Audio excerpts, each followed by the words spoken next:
عليكم ورحمة الله وبركاته.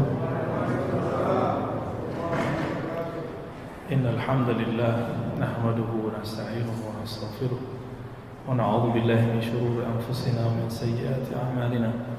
من يهده الله فلا مضل له ومن يضلل فلا هادي له. اللهم إنا نسألك خير هذا اليوم وخير فيه وخير بعده، ونعوذ بك من شر هذا اليوم شر فيه شر بعده. نعوذ بكلمات الله التامات من شر ما خلق. نعوذ بكلمات الله التامات من شر ما خلق. نعوذ بكلمات الله التامات من شر ما خلق. بسم الله الذي لا يضر مع اسمه شيء في الأرض ولا في السماء السميع العليم. بسم الله الذي لا يضر مع اسمه شيء في الأرض ولا في السماء السميع العليم. بسم الله الذي لا يضر مع اسمه شيء في الأرض ولا في السماء وهو السميع العليم. والحمد لله رب العالمين. Bapak, saudara, sahabat yang dimuliakan Allah, Allah berfirman, "Udzakir fa inna dzikra tanfa'ul mu'minin."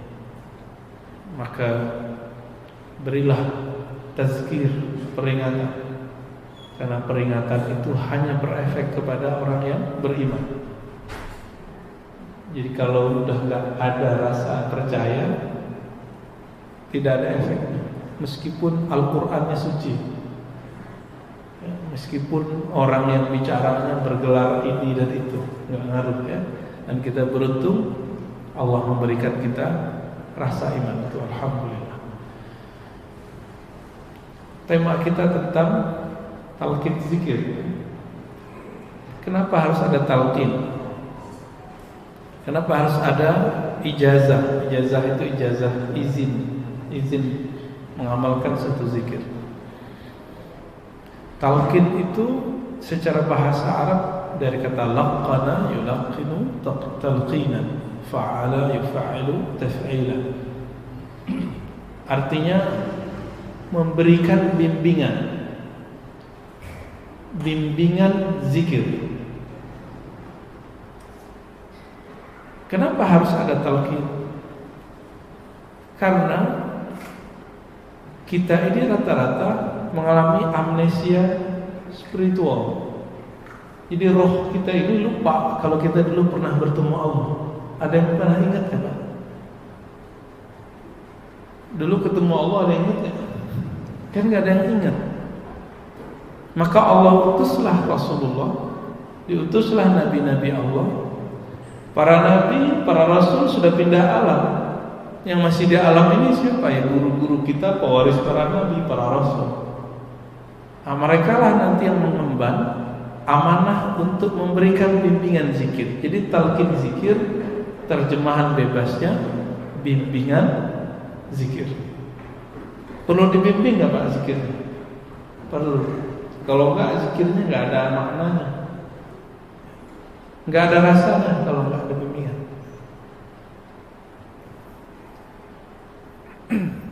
Nabi mengatakan, "Shallu kama ra'aitumuni usolli." Salatlah kamu seperti kamu melihat aku salat. Itu sebenarnya semua sama. Ketika di musim haji Nabi mengatakan, "Khuzu anni manasikakum." Ambillah dariku cara-cara manasikmu, zikirmu, salatmu, ibadahmu. Artinya sama, walaupun perintahnya khusus haji, tapi untuk semuanya. Maka zikir harus sesuai dengan sunnah Rasulullah Sallallahu Alaihi Wasallam. Tidak disebut berzikir kalau tidak mengikuti sunnah Nabi. Masalahnya, sunnah itu diriwayatkan oleh para ahli hadis, ada yang diriwayatkan oleh ahli zikir. Ini beda. Standarnya juga beda. Ahli hadis itu punya standar. Orang yang meriwayatkan hadis kualitasnya harus thiqah. Thiqah ini artinya kredibel. Bagi ahli zikir bukan sekedar thiqah, terpercaya, bukan sekedar hafalannya bagus. Dia harus arif billah, wasil ilallah. Dia harus kenal siapa yang dizikirkan. Jadi beda standar. Ahli hadis cukup orangnya pinter, hafalannya bagus. Kalau ahli zikir nggak cukup. Orangnya nggak mesti pinter-pinter amat, yang penting dia kenal siapa yang dia sembah. Mana yang lebih berat?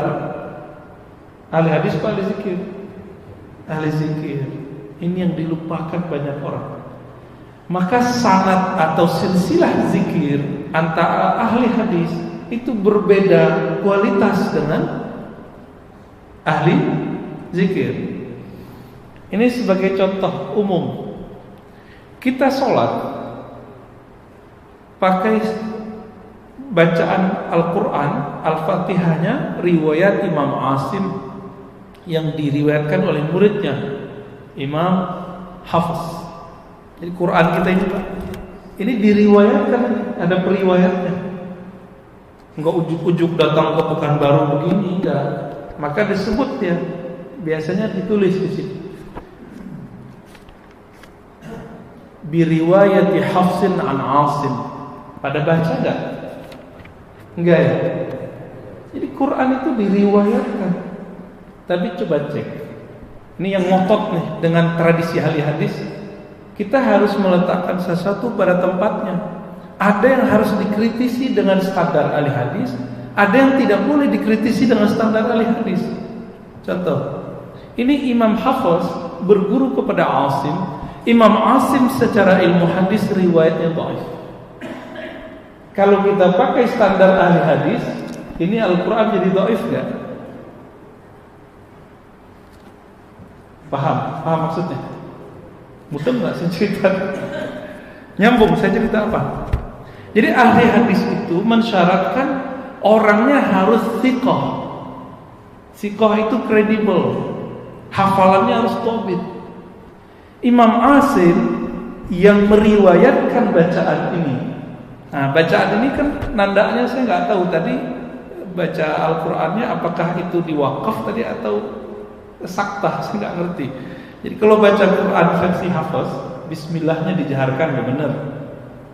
Yang kedua, siratal ladzina an'amta 'alaihim ghairil maghdubi 'alaihim waladdallin. Satu nafas. Jangan berhenti di tengah. Siratal ladzina an'amta 'alaihim. Gitu. Itu qiraat lain, itu riwayat lain. Jadi ini pun berhenti dimanapun Ahlul Quran meriwayatkan. Maaf, lupa minum tadi. Bismillah.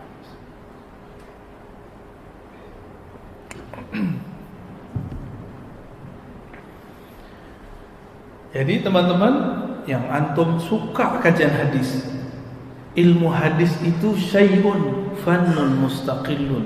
Itu disiplin ilmu yang khas. Standarisasinya tidak boleh diterapkan ke ilmu yang lain kecuali yang sesuai. Dalam bab Al-Quran saja tidak bisa diterapkan. Oke? Apalagi untuk talqin zikir. Itu udah beda langit dan bumi ilmunya. Siang malam bedanya. Maka tolong bagi para kritikus hadis jangan pakai standar itu. Kalau pakai standar itu, kita akan meninggalkan Al-Quran yang kita baca hari ini. Ya. Terus pakai standar apa? Ahli zikir. Ahli zikir ini boleh kita sebut ahli tasawuf, ahli tarekat. Malu ya, takut ya sebut tarekat ya. Orang hari ini malu nyebut tasawuf. Ya, masjid ini kayaknya udah insaf ini. Insya Allah ya. Saya di mana-mana itu dipesenin sama pengurusnya. Di sini enggak ya. Ustaz, jangan sebut-sebut tasawuf, Ustaz. Kenapa? Jamaah sensitif. Loh, jamaah ikut ustaz atau ustaz ikut jamaah? Bengong pengurusnya. Ya. Loh, kalau antum begitu, kapan jamaah naik pangkat? Ya? Kapan jamaah naik makom? Gitu-gitu aja kan? Ya. Jadi saya menghimbau kepada semua pengurus masjid, kajian tasawuf dijadikan kurikulum. Kalau nggak masjid ramai terus Pak. Masalah Sayyidina rame, zikir keras rame, cuma kunut rame. Itu ada imam yang ditonjok kunut, karena nggak ada tasawuf di situ. Tasawuf itu intinya akhlak. Akhlak itu nggak mungkin kalau orang nggak adil dengan dirinya. Orang adil dengan dirinya baru muncul ketenangan di kalbu. Kalau udah tenang nggak mungkin nanjak orang. Ya. Ini cuma masalah kunut. Apalagi kalau imamnya zikir keras, oh bisa diteriak-teriakin ntar. Bapak saudara makan Allah. Jadi standarnya ahli fikih itu beda lagi. Standarnya ahli hadis beda lagi, standarnya ahli Quran beda lagi, standar ahli tasawuf, ahli tarekat yang mereka sebut gurunya dengan mursyid itu standarnya khas. Apa standarnya? Ayyakuna wasilan ilallah, ilmunya nyampe kepada Allah, rasa bertuhannya sahih, bukan rasa-rasa setan ya. Rasanya itu murni. Nah, ini yang kemudian mereka transfer kepada muridnya. Mereka dapat dari gurunya.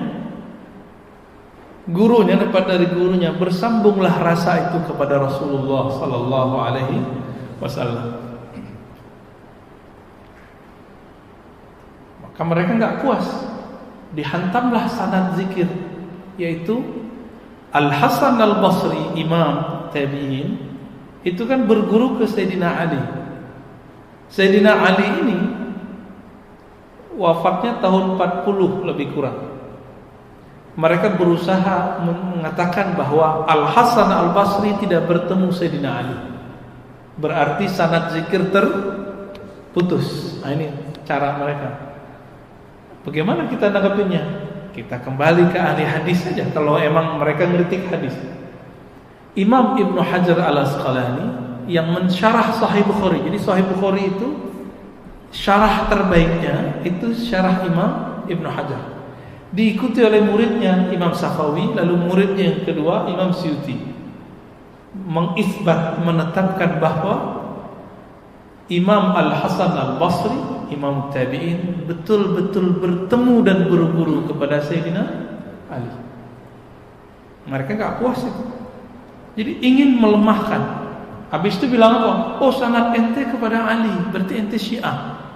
Nah, hati-hati.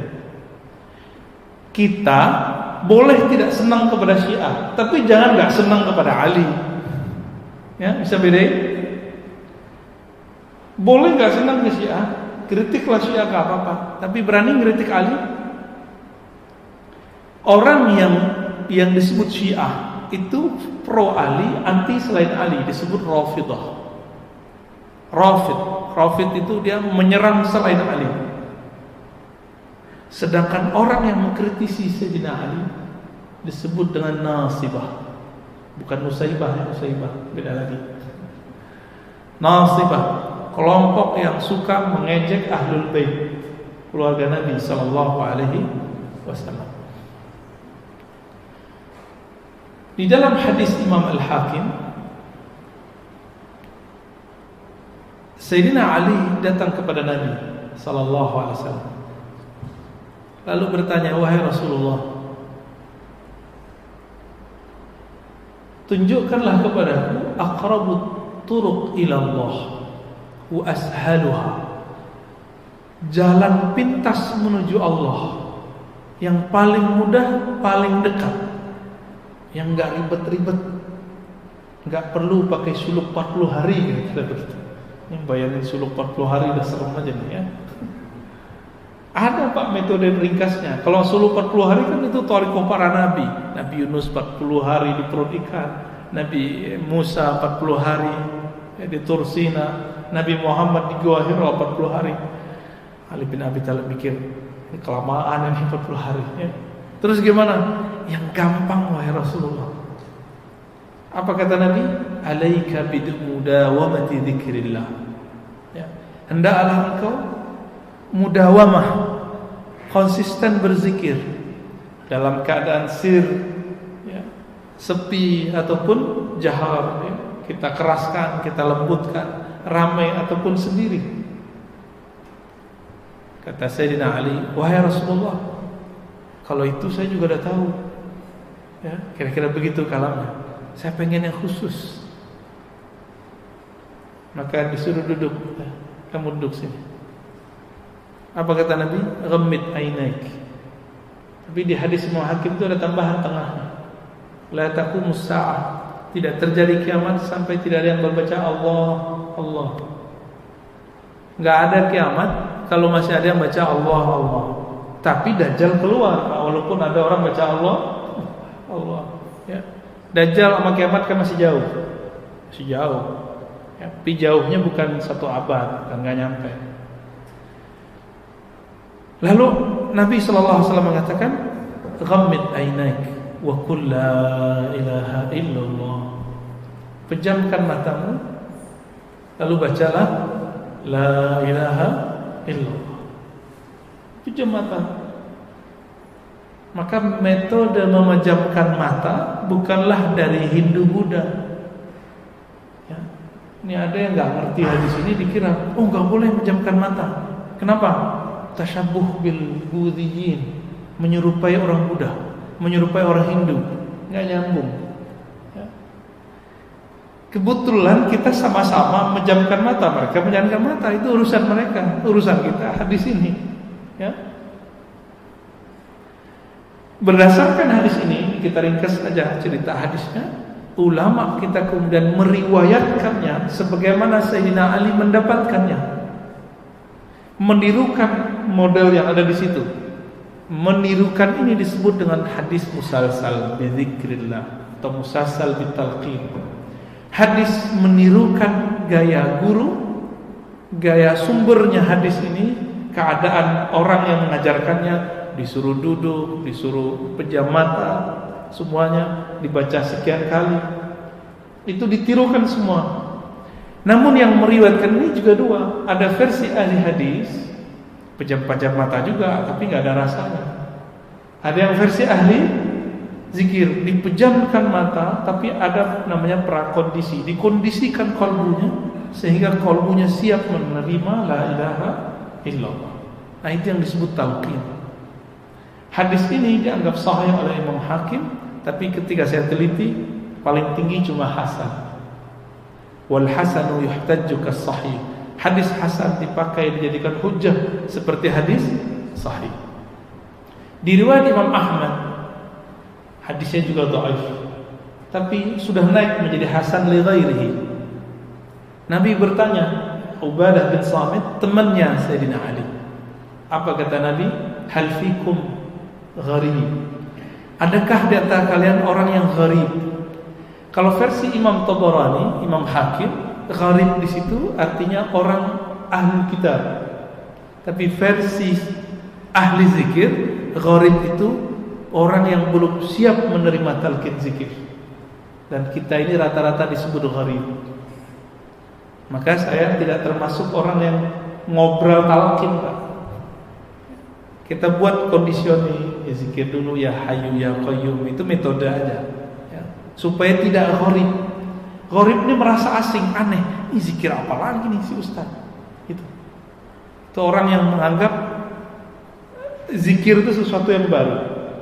Maka gharib siapa saja yang belum mengenal bab zikir, belum menghendaki ilmu zikir, belum menghendaki talqin, belum siap ditalqin, itu disebut gharib.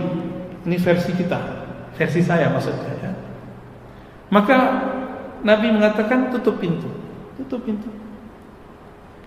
Lalu Nabi mengajak, irfa'u aydiyakum, angkat tangan kalian. Angkatlah tangan mereka. Wa qulu la ilaha illallah, lalu bacalah la ilaha illallah. Nah, ini namanya talqin jama'i, talqin berjamaah. Nah, nanti ada saatnya kita talqin jamaah di Pekanbaru. Tapi kalau sekarang masih sendiri-sendiri, Pak, ya, masih sir. Ada saatnya. Kalau jamaah-jamaah di sini sudah siap, udah nggak gharib lagi, baru kita bimbing zikrullah, insyaallah, ya. Lalu Nabi SAW mengatakan, dengan inilah aku diutus, dengan inilah aku dibangkitkan. Itu sebabnya setelah kita zikir, kita baca apa? La ilaha illallah Muhammadur Rasulullah. La ilaha illallah. Gimana Ustaz? Mana imam kita tadi? La ilaha illallah Muhammadur Rasulullah kalimatu haqqin alaiha nahya Kalimat yang benar, dengan itulah aku hidup, dengan itulah aku mati, dengan itulah aku dibangkitkan. Benar kan ya? Kita hidup dengan kalimat itu. Beneran? Hah? Kayaknya hidupnya pakai handphone ya? Saya aja kemana-mana bawa handphone ya? Maka supaya Allah gak marah, saya bawa tasbih juga lah ya. Oh Ustaz, ente tasyabuh dengan Yahudi. Loh, mana ada Yahudi pakai tasbih? Yahudi bukan baru kali. Ya. Baik. Jadi hadis talqin zikir ada versi ahli hadis, ada versi ahli zikir, dan sanadnya dua-duanya bisa dipertanggungjawabkan. Betul di sana sini ada kritik, cuma secara ilmu talqin, ilmu musalsal, hadisnya menurut ahli tasawuf sahih. Karena mereka dapat dari gurunya yang sudah dapat ijazah. Nah, ini rahasia nih Pak. Ini perbedaan orang-orang tarekat sufi dengan yang tidak tarekat sufi mengajar zikir. Tarekat sufi itu ngajar zikir harus dapat ijazah dari gurunya. Yang antum benci selama ini itu, ya, yang antum bilang ini khurafat, ini fanatis. Bukan. Mereka itu untuk menjaga kemurnian zikrullah, itu si ustadz harus dapat izin dari gurunya, biar terjamin bahwa zikirnya benar-benar bersumber dari Rasulullah Sallallahu Alaihi Wasallam. Kita malah bangga, oh saya pakai zikir pagi sore aja tak. Dapat di mana zikir pagi sore? Dapat di mana? Di YouTube, ya, atau ketemu di toko kitab ya. Ambil di toko buku terus amalin sendiri. Orang yang zikir tanpa berguru, dia dapat berkah, tapi tidak dapat faid. Faid itu aliran nur yang Allah berikan kepada guru, diwariskan kepada murid. Apa bedanya? Kalau si murid punya guru, dia lemah, bisa ditarik oleh gurunya, bisa ditegur. Tapi kalau zikir-zikir sendiri, baca-baca maksurat sendiri, baca ratib sendiri, tanpa ada bimbingan guru, kalau kita lagi lemah, tidak ada yang negur, tidak ada yang narik. Itu bedanya. Ya samalah, kita mau pergi satu tempat, numpang ke orang yang sudah tahu jalan. Kita belum tahu jalan dan gak punya kendaraan. Duluan mana nyampenya? Yang punya kendaraan. Nah, ini ilustrasi paling gampang. Yang paling kenal Allah siapa? Rasulullah. Lalu sahabat Rasulullah. Lalu tabi'in. Nah, mereka berhenti di situ, disebut salaf. Maka mereka langsung kembali ke kitab salaf. Nah, begitu. Kitab salaf itu juga diriwayatkan dari salaf, terus ke khalaf, terus sampai zaman ini. Maka hatta liyaum, sampai saat ini zikir-zikir itu masih diwariskan dari kolbu ke kolbu, dari jiwa ke jiwa, dari ruh ke ruh, sampai hari ini. Al-arwahu junudun mujannadah. Sesungguhnya ruh itu sesama mereka saling kenal. Ya, mereka berkumpul. Semoga berkumpulnya kita ini menunjukkan bahwa ruh kita bersaudara di alam sana. Amin. Ya. Udah syuruk belum? Ya, khawatir udah syuruk aja. Ini banyak yang nanya, Ustadz kalau ada kajian syuruk kita sholat dulu atau ya zikir dulu atau ngapain? Kajian dulu. Karena kajian lebih wajib daripada sholat syuruk yang hadisnya dhaif. Kalau syuruk itu hadisnya dhaif. Tapi karena Imam Tirmizi yang meriwayatkannya, beliau mengatakan ulama salaf mengamalkannya naik jadi hasan. Gitu bedanya ya. Kembali ke bab zikir.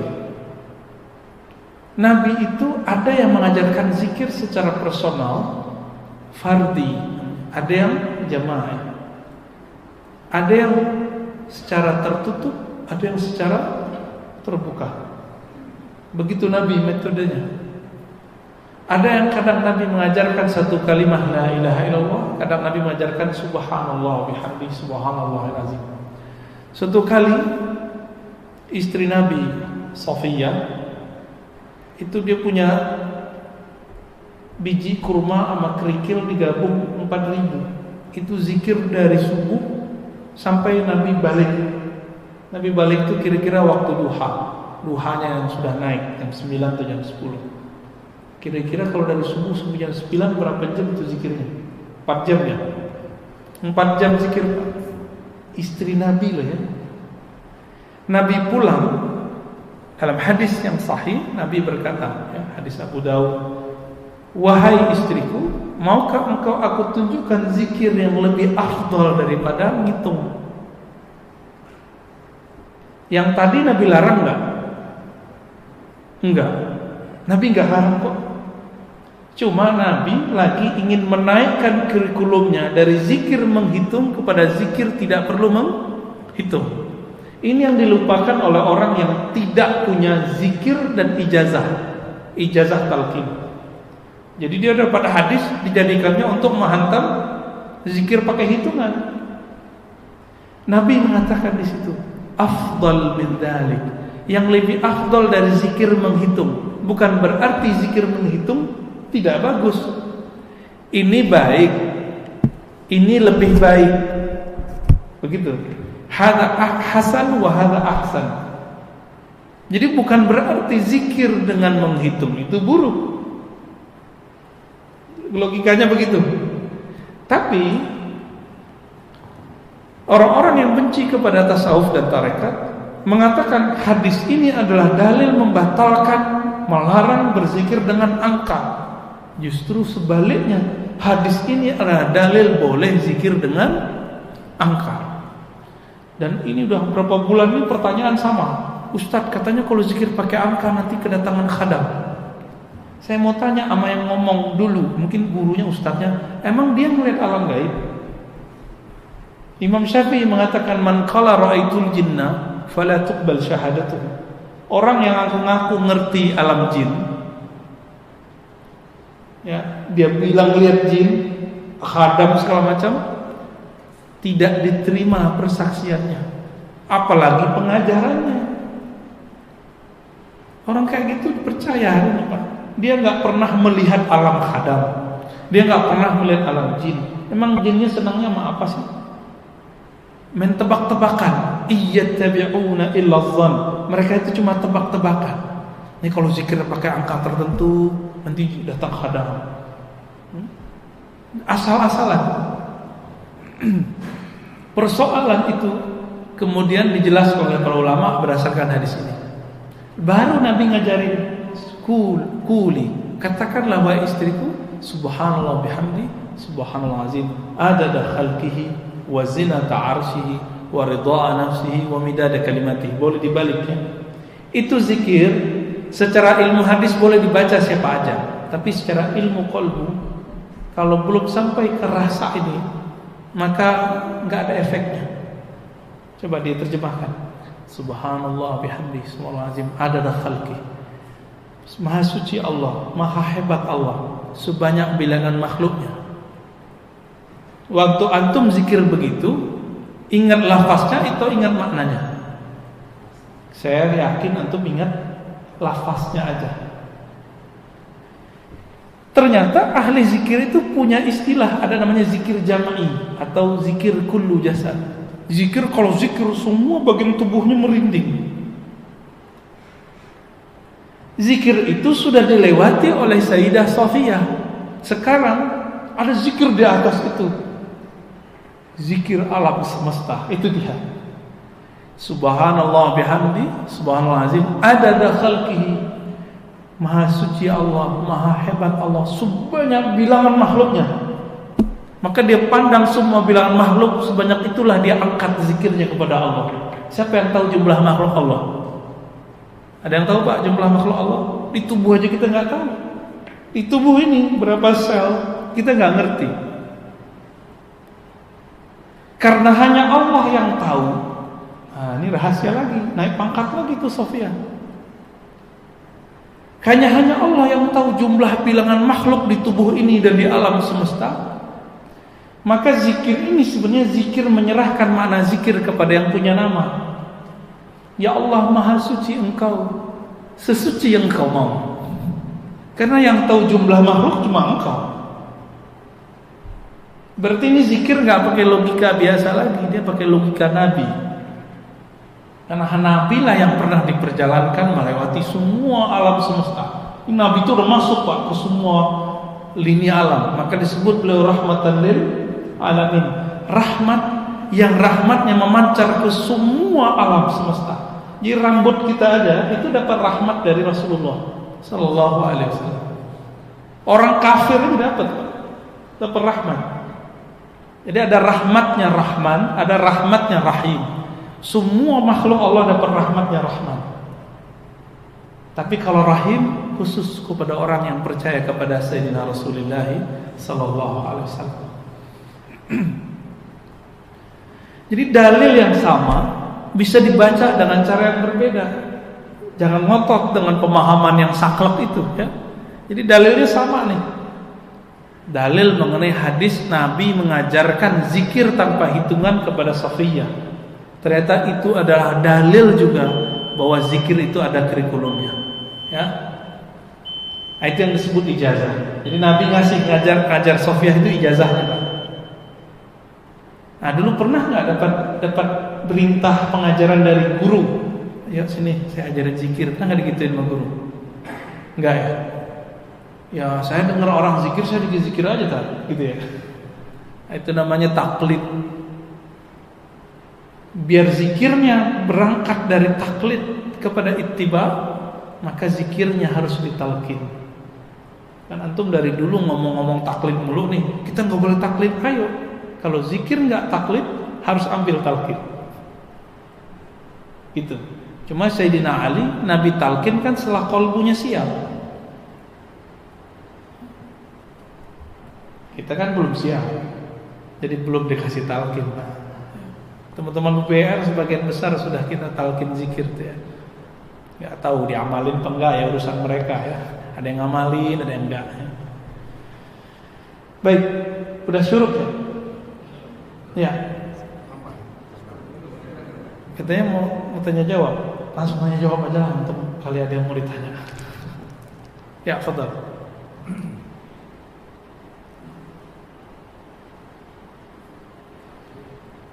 Lanjut dulu. Ya udah. Jadi tadi itu dalil zikir. Jadi dalil zikir berangka dengan tidak pakai angka, dalilnya sama tuh. Hadis riwayat Imam Abu Daud. Nah, yang benar itu memahaminya, kita tidak mengatakan ini benar mutlak. Bahwa zikir dengan angka itu adalah kurikulum awal orang belajar zikir. Orang tuh butuh angka, butuh batas, limit. Butuh latihan. Namanya latihan ada angkanya. Bagaimana dengan yang mengatakan tadi zikir dengan angka tertentu bisa mendatangkan khadam? Kalau begitu Rasulullah yang pertama kedatangan khadam. Kenapa? Nabi kalau zikir angkanya berapa? 33, 10, 25, 33, 70, 100. Itu angka yang dicontohkan.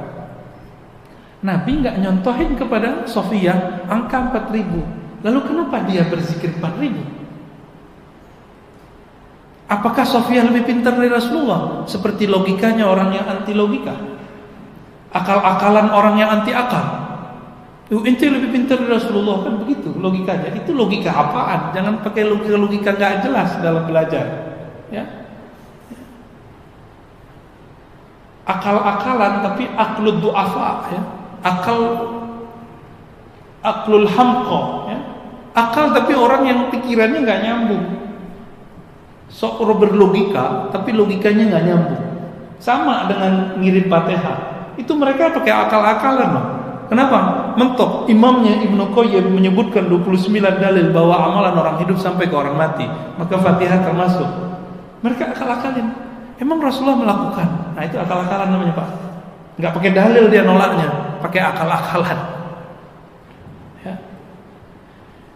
Saya pernah menyebutkan di masjid ini bahwa Sayyidina Abu Hurairah zikir setiap hari 12.000. Itu angka bukan? Dan itu disebutkan oleh Imam Ibnu Sa'ad, Imam Zahabi, Imam Al-Mizzi, dan riwayatnya sahih. Itu Abu Hurairah kedatangan khadam boleh. Ya. Jadi zikir dengan angka tertentu, yang penting ada guru yang nyuruh. Gurunya ahli zikir punya sanad kepada Rasulullah. Itu jaminannya langsung Rasulullah sallallahu alaihi wasallam. Kalau sahabat Nabi, mereka boleh berkreasi. Dapat ayat, wahai orang beriman, sebutlah nama Allah sebanyak-banyaknya. Uzkurullaha zikran katsiran. Surat Al-Ahzab Al-41 ya. Sofiyah menganggap 4.000 itu banyak, maka dia zikir 4.000. Abu Hurairah menganggap 12.000 itu banyak, maka dia menganggap inilah penafsirannya. Jadi sahabat itu mencoba menafsirkan. Nah, tafsiran itu sampai di zaman ini menjadi sebuah thariqah. Jadi thariqah itu jangan dibayangkan orang suluk-suluk doang. Suluk itu salah satu metode dalam thariqah zikir. Ada thariqah ringkas. Cuma karena ringkas hasilnya ringkas juga. Kalau yang mau khalwat 40 hari hasilnya juga lebih bagus. Orang kursus 40 hari dengan orang yang kursus cuma lewat YouTube sehari 10 menit, beda gak hasilnya? Beda lah ya. Kira-kira begitu Bapak Saudara Allah. Jadi kita hidupkan lagi sunnah ini. Sunnah talqin zikir, sunnah zikir berjamaah, sunnah zikir sendiri-sendiri. Nah, di sini sudah ada zikir jamaah, ikutin aja, nggak usah malu-malu, ya. Ikutin zikirnya, nanti terasa gemaknya. Nah, ini ada adab kalau imam ngajak kita zikir, jangan kita mendahului imam, jangan kita lebih pelan dari imam, standar. Kapan zikir itu suaranya menjadi energi? Apabila suaranya satu frekuensi. Jadi gak ada yang duluan, gak ada yang telat, sama. Itu sebabnya juga ada majelis ratibul haddad. Itu kalau ratibul haddadnya mereka satu hati dan suaranya satu, semuanya akan majzub, ditarik oleh Allah SWT dan merasakan nikmat zikir. Nah, tapi kalau nggak ada kesetaraan suara di situ, hilang, ya. Jadi nanti kalau imamnya zikir, ikutin Pak, ya. Imamnya kencang kita kencang, imamnya lembut lembut. Jadi imam saya sarankan tidak hanya zikir cepat, la ilaha illallah, pelan-pelan dulu. La ilaha illallah, pelan-pelan aja Pak. La ilaha illallah, pelan lama-lama, cepat boleh ya. Tapi jangan teriak-teriak juga pakai mic ya. Nanti terganggu orang lain. Baik, saya rasa cukup lah ya. Ya, fadhal. Assalamualaikum.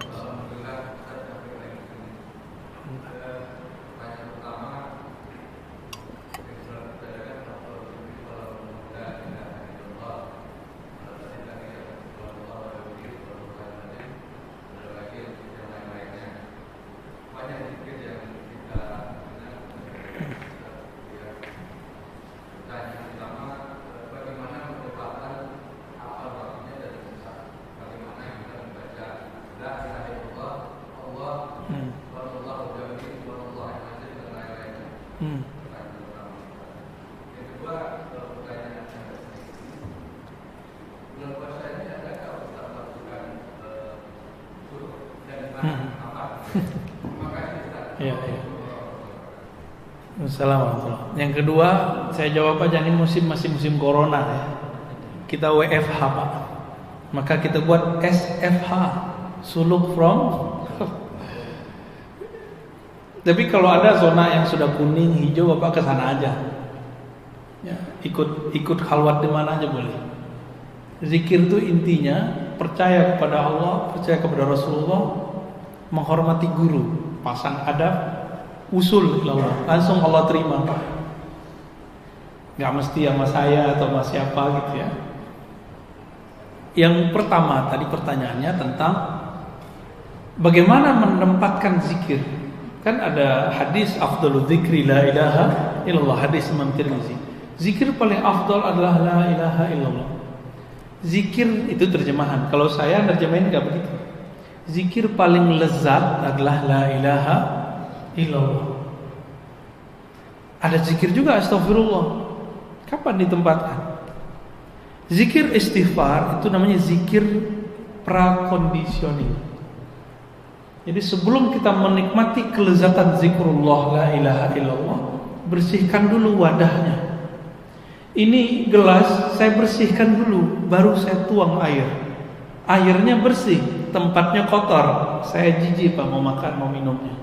Benar ya? Kalau sudah begitu, tempatnya terbuka, kasih penutup supaya kalau ada lalat masuk dia enggak nempel ke dalam. Nah, itu disebut sholawat. Jadi sholawat itu penutup dari semua zikrullah. Jadi pangkalnya istighfar, puncaknya la ilaha illallah, ujungnya sholawat kepada Rasulullah SAW. Maka siapa yang berzikir tidak dimulai istighfar, dia tidak akan merasakan getaran-getaran zikir.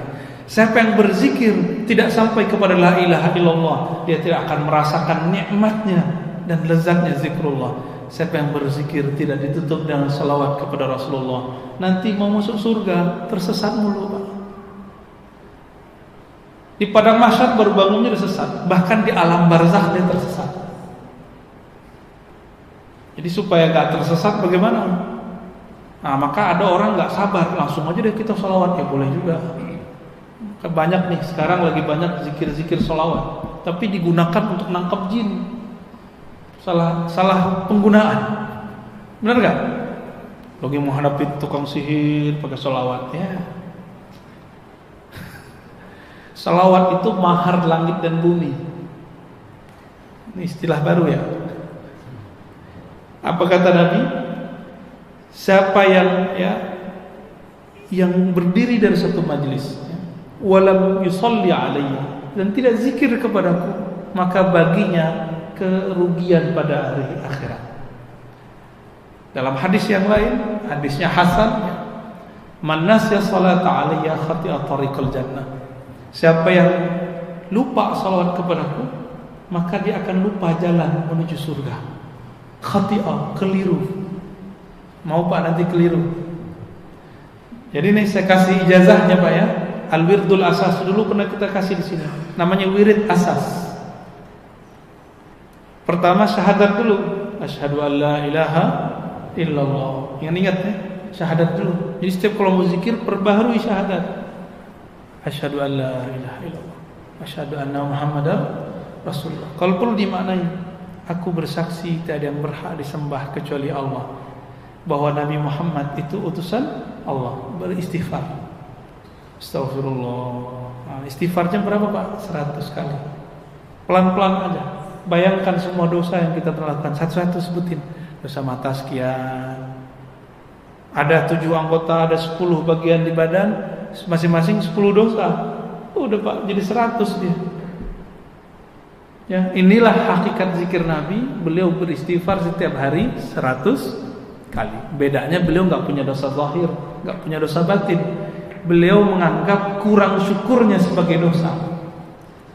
Nabi itu sholat sebanyak-banyaknya. Kenapa? Beliau mengatakan afala an akuna abdan syakura. Kenapa aku tidak boleh menjadi hamba yang bersyukur?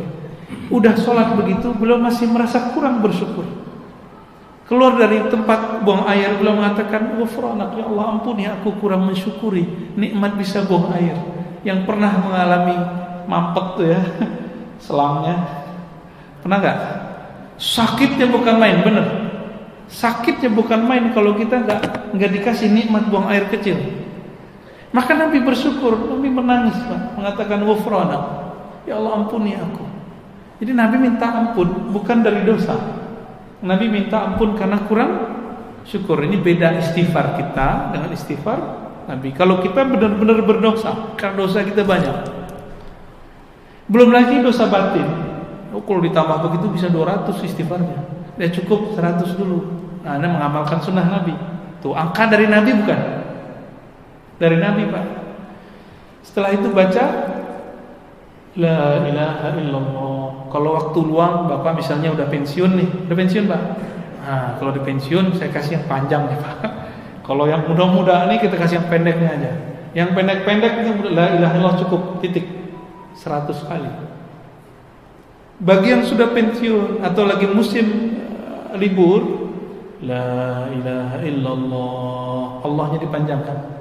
Wahdahu la syarikalah, Lahul mulku wal hamdu wa huwa ala kulli syai'in qadir. Di makna itu lahul mulku walahul hamdu. Miliknya lah semua kekuasaan, semua kerajaan. Miliknya lah semua pujian. Maka kalau kita dipuji, yakinkan, iktikadkan pujian itu kembali kepada Allah, baru boleh Pak menerima pujian. Jadi kapan kita nggak pantas menerima pujian? Kalau kita menganggap pujian buat kita, gitu. Tapi kalau kita dicaci maki orang, jangan yang kembalikan kepada Allah. Itu emang kita Pak yang jelek, ya. Berapa kali? 100 kali. Beberapa masyayikh kita menambahkan, yuhyi wa yumitu wa huwa ala kulli syai'in, dia menghidupkan yang mati. Tapi di hadisnya begitu doang. La ilaha illallah wa la syarikalah, lahul mulku wal hamdu wa huwa ala kulli syai'in qadir. Dia berkuasa atas segala sesuatu. Ini dibaca, intinya ada di la ilaha illallah. Kalau Bapak enggak fokus di kalimat setelahnya, cukup baca la ilaha illallah. Berapa kali? 100 kali. Yang gak sempat lagi duduk, habis sholat, buru-buru mau kerja, ya di motor, di mobil boleh. Terus yang ketiga, karena semua zikir tanpa sholawat tidak sampai kepada Allah, maka wajib sholawat. Jadi sholawat itu bagi saya bukan sunnat, Pak. Yang bilang sunnat udah lewat ya. Sholawat itu wajib hukumnya. Kenapa wajib? Bahkan lebih wajib dari sholat. Sholawat itu lebih wajib dari sholat. Kalau nggak ada sholawat, sholawat nggak naik. Kalau nggak ada sholawat, sholat tidak naik. Baru dengar antum ya, sholawat lebih wajib dari sholat. Bid'ah nggak nih? Yang sering dibaca oleh imam, Innallaha wa malaikatahu yusholluna 'alan nabi. Sesungguhnya Allah dan para malaikat bersalawat kepada Nabi. Wahai orang beriman, ya allazina amanu sallu alaihi wa sallimu taslima. Wahai orang beriman, kalau engkau percaya kepada Allah, percaya malaikat Allah, bersalawatlah kepadanya dan ucapkan salam rindumu. Allah salat enggak? Salat kayak kita enggak Allah? Saya mau nanya serius. Jawab dong. Allah salat subuh enggak? Allah haji enggak? Allah zakat enggak? Enggak ya? Tapi Allah sholawat. Jika Allah bersolawat, maka sholawat itu apanya sholat? Sholawat itu adalah kendaraan sholat untuk naik ke hadirat Allah Subhanahu wa ta'ala. Kita nyebut naik bukan berarti Allah bertempat tinggi ya. Nanti ada pembahasan khususnya. Pertemuan di mana? Oh bukan di sini ya? Di Duri. Ya udah di sini aja kita jelasin. Allah itu maha tinggi mutlak, tapi bukan tinggi arah dan tempat. Kau wajib meyakini Allah maha tinggi, kan namanya Ali. Karena dia bukanlah benda, maka ketinggiannya bukan arah. Jadi kita wajib meyakini Allah maha tinggi. Itu wajib hukumnya. Ya. Udah berapa tadi? 3. Yang terakhir subhanallah bihamdi subhanallah azim 100 kali ditutup adada khalqihi wa zinata arsyihi wa ridha nafsi wa midada kalimah. Tapi kalau Bapak pensiun 100 kali baca itu Pak. Subhanallah bihamdi subhanallah azim adada khalqihi wa zinata arsyihi wa ridha nafsi wa midada. Nikmat itu. Itu udah bawa satu kontainer zikir itu di belakang. Ya. Seberat aras, sebanyak makhluk Allah. Pernah nimbang aras nggak? Badan aja lupa nimbang, apalagi nimbang aras. Subhanallah bihamdi subhanallah, seberat arasmu ya Allah. Aras itu meliputi langit dan bumi. Langit dan bumi tidak terlihat jika dibandingkan aras Allah. Kita bilang ya Allah, Engkau maha hebat, seberat arasmu. Siapa yang tahu? Hanya Allah. Maka zikir ini namanya zikir bukan zikir. Az-zikru ala zikri, az-zikru fawqa zikri. Zikir tapi di atasnya zikir. Kalau belum sampai ke rasa itu, cukup zikir biasa aja dulu. Jadi kalau belum muncul nih rasa, alam semesta berzikir. Maka lebih afdal zikir subhanallah bihamdihi subhanallazim tanpa tambahan. Gitu sebenarnya secara ilmu qalbu ya. Kalau ahli hadis mah bawa aja semua. Baik. Ahli hadis ini membawakan bahan, ahli zikir meramunya, meraciknya menjadi thariqah zikir. Ahli hadis bawa riwayat, ahli fikih meramunya menjadi hukum. Gitu Pak ya. Sekarang muncul pemahaman ahli hadis itu sudah punya metode sendiri. Ini kekeliruan besar. Ahli hadis nggak bisa meramu sendiri kecuali dia ahli fikih, kecuali dia ahli zikir. Nggak ada ilmu yang mandiri di dunia. Semua ilmu saling berkaitan dan beririsan. Gimana? Udah 6:30. Kalau masih ada pertanyaan lain, tapi sebelum itu mungkin ada pertanyaan dari saya ya. Ngambil estafet nih. Iya, fadhal. Tentang zikir juga. Bagi kita awam, mungkin kita mengambil zikir-zikir itu yang ada di Quran dan ada di hadis yang pasti. Namun zikir-zikir yang dari para ulama yang punya sanad itu tadi ijazah. Kita kan tak begitu tahu dengan kondisi zaman sekarang siapa yang sanad kemudian. Yang pertanyaan saya, apakah kita termasuk bersanad andaikan kita dengar hanya dari online gitu, dari TV atau dari ceramah umum di apa namanya ya di forum umum yang kita tidak kenal, kita tidak langsung berjabat tangan dengan guru. Apakah itu termasuk juga bersanad? Iya bersanad tapi online. Sanad online. Sanad juga Pak. Anak kita sekolah online, sekolah offline beda nggak hasilnya? Beda efeknya? Kalau sekolah online itu tengkar mak-maknya dahsyat sekali. Ayo deh, adeknya masih beda. Itu semua mak-mak mengalami hal itu. Ya, dia kira anaknya kok bodoh, padahal semua anak begitu. Di dalam diri kita, kalau kita ngaji online, Bapak akan berurusan dengan itu, Pak. Ini benar gak ya, benar gak ya, begitu. Itu berkelahinya dalam diri. Tapi kalau ketemu guru yang mumpuni, hilang semua itu. Karena dalil itu ada pada diri guru. Dalil yang hidup namanya guru yang bersanad. Dalil yang tertulis kitab. Ya.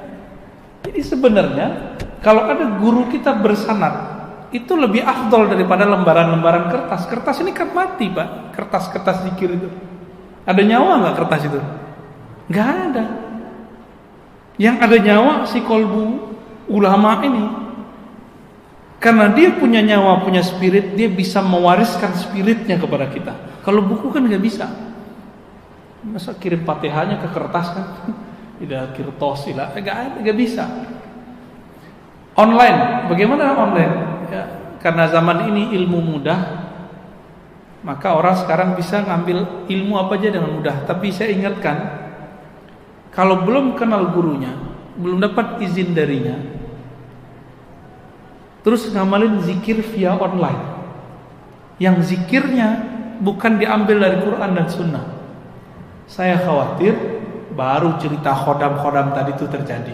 Dan ini sudah banyak di YouTube tuh, zikir kulhu geni, ijazah, ya mahar sekian, zikir ini zikir, aneh-aneh zikirnya. Ya. Akhirnya apa yang terjadi? Nggak satu dua yang udah mulai begini, ya, karena nggak ada yang guidance. Orang di guidance aja belum tuh lulus, gimana yang sendiri? Jadi umur Bapak berapa? Maaf nih, 6. Udah wajib Pak. Udah wajib belajar zikir dah. Jangan online lagi. Cari gurunya, minta bimbing. Ustaz, Kiai, Syekh, bimbing saya. Gitu. Ya. Mau sampai kapan lagi? Emang jamin nggak kena corona di sini? Kan nggak juga. Kita nggak tahu. Minimal kita punya garansi bahwa zikir kita bersanad kepada Rasulullah SAW. Jadi bolehkah lewat online? Boleh jika zikirnya yang zikir yang umum, Ratibul Hadar, Ratibul Atas, zikir-zikir yang biasa-biasa.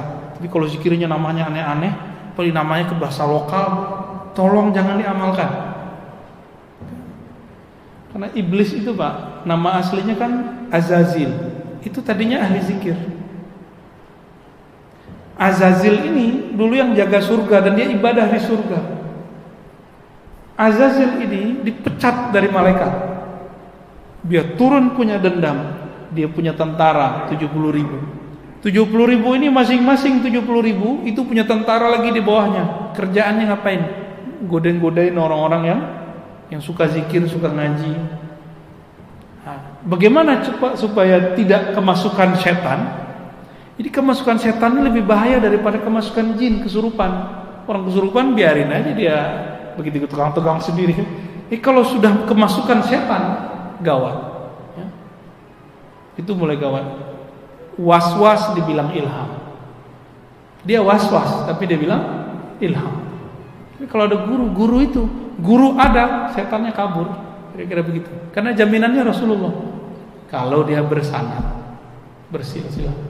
Ya silakan dicari Pak, ini kan di Kampar ada negeri 1000 suluk ya.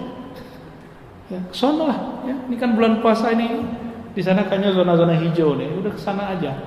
Ngapain lagi? Ustadz saya ngurus ini, ngurus itu. Mau sampai kapan ngurus ini selesai? Urus diri sendiri. Ku anfusakum dulu walu ahlikum. Itu kan dalil kalau orang kan biasa menerjemahkan jaga diri keluargamu. Itu terjemahan biasa. Ku anfusakum ahlikum itu kamu mau jaga orang, mau ngurusin yayasan, masjid, sekolah, itu orang. Kapan kamu jaga dirimu sendiri? Gitu. Ya. Ya belum lama ini juga ada sahabat saya bilang, "Ustadz, saya imam di masjid, tapi guru saya nyuruh suluk. Kamu ngimamin masjid. Tahun depan kalau umur panjang masih bisa kan?" Ya. Tapi rokaatnya sekian Ustaz. Kalau saya nggak jadi imam, rokaatnya bisa berkurang dari 20 menjadi 11. Ya nggak apa-apa tuh. Ntar ente pulang balikin lagi di 20. Tapi tahun depan kalau kita meninggal, kita belum sempat zikir latihan, gimana? Kan nggak bisa balik Pak. Farji'na na'mal sholihan. Semua ruh, semua jiwa itu meratap ketika dikuburkan.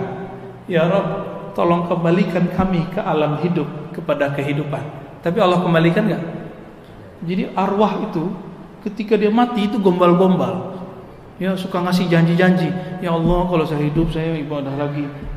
Padahal dulu dia ngomong gitu juga. Kalaupun dikembalikan gak akan balik. Paling main handphone ya. Jadi kalau ada orang mati ini dihidupkan lagi, dia udah ketemu dan doa tadi, dia pasti lupa Pak. Ini aja kita lupa ketemu Allah, pada lupa. Jadi silakan amalkan yang umum-umum Pak, yang dari Quran Sunnah. Tapi untuk masuk ke kolbu itu mesti dari kolbu. Kan tidak ada namanya talqin zikir online, nggak ada, nggak sah. Ya harus ketemu. Imam Bukhari yang nyari satu hadis yang zahir itu pindah-pindah negeri kok. Cuma mau dapat zikir pindah dari Pekanbaru ke Kampar aja nggak mau. Di kota Pekanbaru ada ya? Banyak ya, di sini banyak kok. Tinggal mau ngamalin aja Pak. Nggak mau cari guru. Mau menjatuhkan sedikit rasa malas, menjatuhkan sedikit ego. Nah, ini yang menghalangi orang untuk bisa berzikir. Ya. Ada salah satu sahabat saya mikir, saya ini kan dokter. Siapa yang bisa menalkin saya zikir? Gitu Pak. Ada yang ngomong gitu. Kebetulan teman saya dokter. Waduh, saya bilang zikir itu kan nggak, wisudanya bukan di kampus bro. Ya. Zikir itu wisudanya di surau, di zawiyah, di ribat. Ijazahnya, wisudanya langsung dari syekh mursyid. Itulah doktornya. Maka orang yang bergelar syekh mursyid dia dokter zikir. Jadi kita yang punya gelar-gelar ini, gelar-gelar duniawi untuk urusan dunia, nggak laku Pak di alam zikir. Coba dokter berlaku nggak dalam kubur? Ya dokter, man rabbuka? Hei dokter, siapa Tuhanmu? Ada nggak hadis begitu ntar? Nggak laku. Gelar itu cuma berlaku di kampus. Nggak laku di masjidnya, nggak laku. Dokter nggak laku kan? Ada dokter nggak lancar baca kulhu nggak bisa jadi imam Pak. Udah Pak ya? Gimana? Udah. Masih ada pertanyaan? Silakan, masih ada yang bertanya. Masih ada 2. Mungkin Silakan. Ya. Sudah ringkas pertanyaannya. Boleh. Assalamualaikum.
Ya. Atau sebenarnya tidak boleh ini baca khusus niatnya jadilah yang satu lagi yang seperti ini yang ada dari buatnya itu gunanya tidak lagi. Ya. Itu khasiatnya tidak lagi. Baik.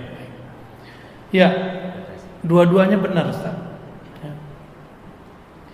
Jadi Nabi kasih contoh. Man qala la ilaha illallah wahdahu la syarika lah lahul mulku wal hamdu wa huwa ala kulli syai'in qadir. Lalu ada tambahan yuhyi wa yumiit. Al ajru ala qadri ta'ab, begitu kaidahnya. Diambil dari hadis Abu Daud tentang kisah Sayyidah Aisyah. Rahasia dari ganjaran pahala itu berdasarkan kadar lelahnya orang beramal. Orang yang baca yuhyi wa yumiit lebih banyak gak usaha effortnya daripada yang gak pakai. Saya cuma baca la ilaha illallah, beda gak dengan yang nambah lahul mulku? Beda ya? Begitulah kira-kira. Maka para imam kita sepakat, beda zikrullah, beda natijah zikir. Beda zikrullah, beda efek zikir. Maka zikir yang ada istighfarnya, astaghfirullah, dengan zikir yang cukup Rabbighfirli, itu beda efek di kalbu. Subhanallah bihamdi, subhanallah azim, itu beda dengan cuma sekedar subhanallah, itu beda. Ya. Rahasia-rahasia ini hanya bisa dimengerti oleh orang yang mau merasakannya. Maka ulama kita buat kaidah la yafhamuha illa man zaqaha. Tidak faham bab ini kecuali yang telah merasakannya. Jadi kalau nggak dijalani nggak ketemu. Jadi hadisnya itu emang digabung. Ini satu mazhab, yang satu lagi kalau hadis begitu aja, hadis saklek. Yang benar manhajul jama'i, digabung. Ya, itu yang afdal. Maka Imam Nawawi mengatakan, jika kamu ketemu hadis, lafaznya bagaimanapun, amalkanlah walaupun cuma sekali, bahkan itu pun dhaif, amalkan. Itu Imam Nawawi.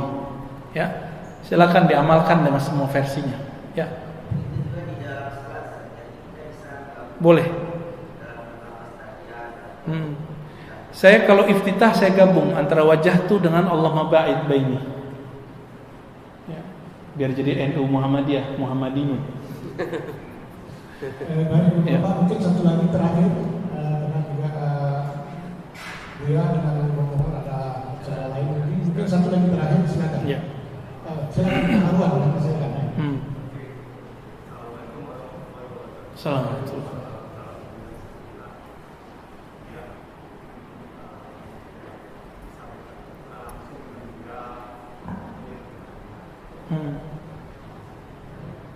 Pertama, mungkin tahun lalu saya langsung ini yang kembali. Pertanyaan saya itu ya, dari sanad itu berasal dari Rasulullah Sallallahu alaihi wasallam. Kemudian ada satu pandangan di mana saya mengikuti dari YouTube salah satu di antaranya Buya yang ada Nabi Khidir masih hidup. Suatu saat ada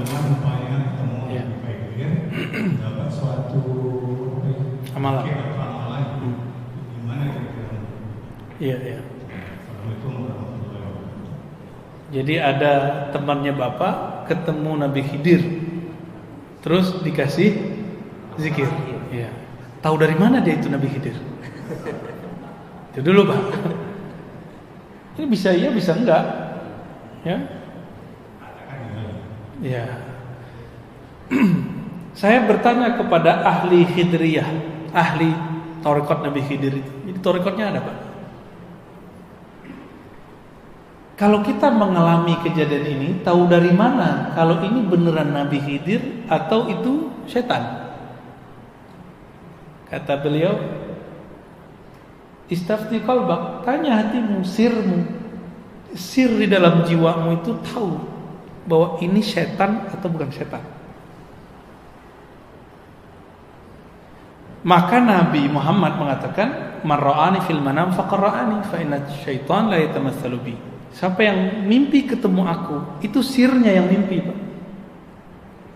Begitulah ketemu semua para nabi. Jadi tidak hanya Nabi Muhammad sebenarnya, tapi semua para nabi tidak bisa diserupai oleh setan. Tapi ulama kita ikhtilaf beda pendapat. Apakah setan bisa menyerupai wali? Yang benar bisa. Jadi setan bisa menyerupai wali, tapi tidak bisa menyerupai nabi. Kecuali ulamanya, kita tahu namanya dan ulamanya pewaris, dan kita bersanad kepada ulama tersebut. Insya Allah itu garansinya. Bagaimana dengan Nabi Khidir? Nabi Khidir ini kan gurunya para nabi. Nabi sudah nggak ada, maka sekarang dia jadi gurunya para wali. Kalau calon-calon wali itu beruntung dia ketemu Nabi Allah Khidir. Nabi Musa aja berguru ke Nabi Khidir, masa wali enggak? Oh enggak ada Ustaz, semua orang terdahulu udah mati. Ya itu pemahaman ente, kan ayatnya enggak ngomong tentang Nabi Khidir mati. Ya. Kalau begitu setan seharusnya sudah mati dong, iblis sudah mati dong, jin sudah mati. Enggak. Jin itu kalau enggak dia berperang sesama mereka atau terbunuh karena berperang dengan manusia, dia enggak mati-mati, Pak. Jin. Lebih mulia Nabi Khidir apa Nabi jin? Ya, Nabi Khidir itu kan tinggalnya di laut. Kita nggak tahu di mana lautnya. Dan sangat mungkin ada seseorang bertemu Nabi Allah Khidir lalu dikasih ijazah. Apa status ijazahnya? Ijazah zikirnya ini berlaku untuk dirinya sendiri. Ya. Boleh nggak diamalkan? Boleh, karena dia setaraf dengan ilham. Ilham, mimpi, ketemu Nabi, ini berlaku untuk diri sendiri. Ya. Boleh nggak diamalkan orang? Nah, proses pengajaran ke orang nanti ada proses panjang, ada proses tasihnya. Nah, nanti dalam waktu kita bahas. Ini nggak ada tema bahas Khidir kan? Oh berarti nanti kalau umur kita panjang nggak ada halangan kita bahas. Pembahasan khusus Pak. Saya bedah kitab kecil, kita buat daurah nanti. Kajian tentang riwayat Nabi Khidir, karya Imam Ibnu Hajar insyaallah. Baik. Ya. Ya. Pak Imam nanya Pak Imam. Oh Pak Imam nih, spesial nih.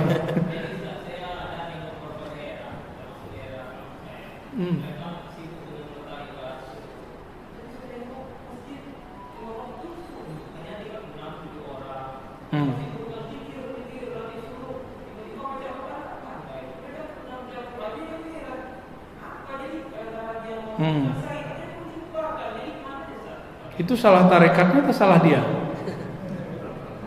Ya, ada orang dibacain Quran kesurupan, salah Quran apa salah orang yang kesurupan?